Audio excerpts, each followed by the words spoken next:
یہ جو کل ایک صاحب، شاید صاحب بھی نہیں کہنا چاہیے اس کو، جس نے ایک پریس کانفرنس میں غیر مہذب طریقے سے مصطفیٰ کمال بھائی کے لیے الفاظ استعمال کیے، میں اس کو یہ یاد دلا دوں کہ وہ جو چیزیں بھول گیا، شارٹ میموری لگتی ہے تمہاری مجھے۔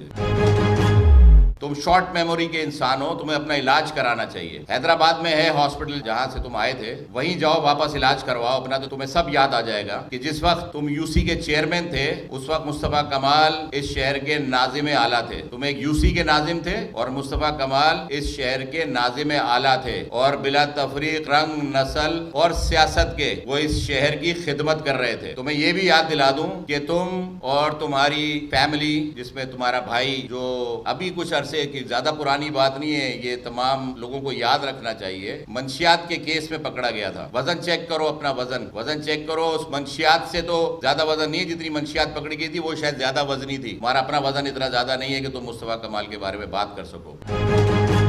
پھر مزید بھی اور کچھ ان کے ایسے حاکمرانہ اور اپنے آقاؤں کے غلامانہ اور شہریوں پر آقا کی حیثیت سے سوچ رکھنے والے وزراء نے کچھ ایسی ہی باتیں کی ہیں ان تمام پولیٹیکل پارٹیز کے خلاف جو اس صوبے میں، اس شہر میں اسٹیک رکھتی ہیں۔ پتہ نہیں ان کو شاید ابھی تک یہ معلوم ہی نہیں ہے کہ یہ ایک آزاد ریاست ہے اور اس میں ہر شہری کو اس کے حقوق حاصل ہے۔ اگر وہ اسمبلی میں اس کی نمائندگی نہ ہو تو اس کا مطلب ہے کہ تم کوئی بھی قانون جو آئین سے متصادم ہو، جو آئین کی خلاف ورزی ہو، اس کو مسلط کر دو گے، اور اگر کوئی اس کے اوپر آواز بنے، تمہاری کرپشن کی داستانوں کو عوام تک پہنچائے، تو تم اس کے خلاف ہرزہ سرائی کرنے کے لیے میڈیا بلاؤ اور بات کرنا شروع کر دو۔ پھر تم یہ بھی نہ چاہو کہ اگر کوئی سچ بات لوگوں کو بتا رہا ہے تو وہ بھی نہ بتانا پائے، تو تمہیں تکلیف ہو رہی ہے۔ تمہیں ایسا لگتا ہے کہ پی ایس پی جو اگر اس وقت اسمبلی کے اندر موجود نہیں ہے تو وہ عوام کی آواز نہیں بن سکتی۔ تم حکمران ہو بھائی، تمہیں کم از کم یہ تو پتہ چلنا چاہیے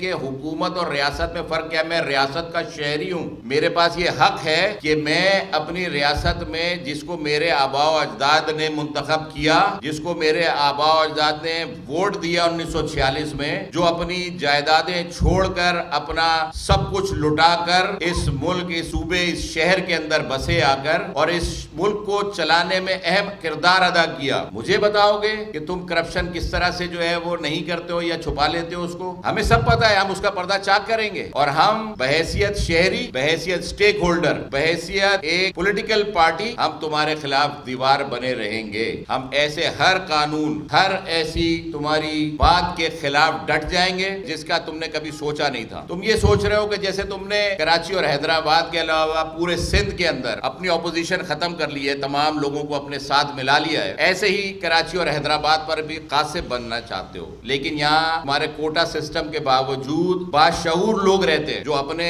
حقوق کو جانتے ہیں، اپنے کردار کو سمجھتے ہیں، اپنی سیاست کو آئین کے دائرہ کار میں رہتے ہوئے آگے بڑھاتے ہیں، اور اگر ان کے ساتھ کسی بھی متعصبانہ سوچ کو مد نظر رکھتے ہوئے کوئی ایڈونچر کیا جائے گا تو اس کو روکنے کی صلاحیت بھی رکھتے ہیں۔ پاک سرزمین پارٹی ایسے تمام حکومت سندھ کے وزراء جو پیپلز پارٹی کے ہیں ان کو متنبہ کرنا چاہتی ہے کہ کوئی بھی بات کرنے سے پہلے اپنے گریبان میں جھانکیں۔ کرپشن کے کیسز آپ کے اوپر چل رہے ہیں، قتل کے مقدمے آپ کے خلاف بنتے ہیں، اپنے ہی کارکنوں کو مارنے، ناظم جوکھیوں کو قتل کرنے کا مقدمہ آپ کے ہی ایم پی اے پہ چلتا ہے، رباب کی فیملی کو قتل کرنے کا مقدمہ آپ کے ہی لوگوں پر قائم ہے۔ مزید برآں یہ کہ آپ کے ایم این اے، ایم پی اے جو جن علاقوں سے منتخب ہوتے ہیں وہاں کی غریب ہاریوں کی زمینوں پر قبضہ کرنے میں بھی ملوث ہیں، جن کے کیسز مختلف عدالتوں میں چل رہے ہیں۔ سپریم کورٹ ایکشن لیتی ہے تو آپ کہتے ہیں کہ ہمارے خلاف بائسڈ ہو رہی ہے۔ وہ غریب ہاری اگر نواب شاہ روڈ کو بند کرتے ہیں تو ان کو پوچھنے کے لیے تمہارے وزراء نہیں جاتے وہاں پر، وہاں ایڈمنسٹریشن کو مداخلت کر کے ان کو سمجھا بجھا کر اور ان کی جو ہے داد رسی کرنی پڑتی ہے۔ یہ تمہارا طرز حکمرانی ہے، اور پھر تم بات کرتے ہو مصطفیٰ کمال پر۔ روزانہ 1 بجے سے 1:30 بجے جو ہے وہ تمہاری پریس کانفرنس کا سلسلہ شروع ہو جاتا ہے، اور آ کر عوام کو ایک نیا چورن دینے کی کوشش کرتے ہو کہ جی سندھ حکومت پچھلے 13 سالوں سے یہ کام کر رہی ہے۔ 2300 ارب روپے تم نے تعلیم پر 12 سالوں میں خرچ کیے، جو کاغذوں میں خرچ کیے گئے تھے صرف۔ کیا